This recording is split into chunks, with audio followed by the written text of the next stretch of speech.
మల్లారెడ్డి గారికి, జిల్లా అధ్యక్షుడు రంగారెడ్డి రూరల్ ఒక్క నరసింహారెడ్డి గారు, అట్లే పెద్దలు కంటెస్టెడ్ ఎమ్మెల్యే చేవెళ్ల నుంచి కంజర్ల ప్రకాష్ గారు, బీజేపీల సీనియర్ నాయకుడు రాష్ట్ర sports person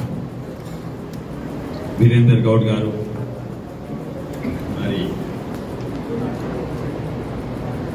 state sports person Sunitha Reddy గారు, మళ్ళీ అంజన్ కుమార్ గారు, విష్ణువర్ధన్ గారు, శ్రీధర్ గారు, రాజవర్ధన్ రెడ్డి గారు, మల్లేష్ గారు, మరి ప్రతాప్ రెడ్డి గారు, అమరేందర్ రెడ్డి గారు, మా ఇక్కడున్న బీజేపీ నాయకులందరికీ, ప్రెస్ మిత్రులందరికీ నమస్కారం. అంబేద్కర్ గారి జయంతి రోజే బీజేపీ పార్టీ మేనిఫెస్టో రిలీజ్ చేసింది. ఆ దినము మాకు పవిత్రమైన దినం. ఎందుకంటే అంబేద్కర్ గారి సిద్ధాంతాలు, ఆలోచనలు, బీజేపీ ఆలోచనలు ఒకటే.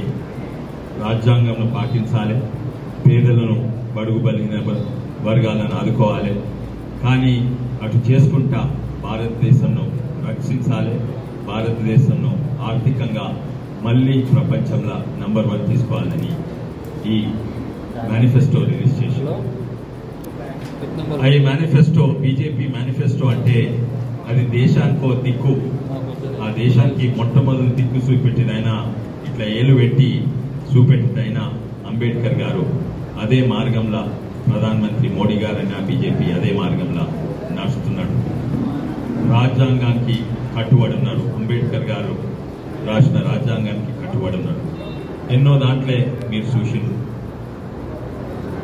అక్కడ ఆర్టికల్ 370 అయినా, లేకుంటే పేదలను ఆదుకుంటేందుకైనా, ఇవన్నీ కూడా రిజర్వేషన్స్ విషయంలో అంబేద్కర్ గారితోటే కట్టుబడి ఉన్నది బీజేపీ పార్టీ మాత్రమే.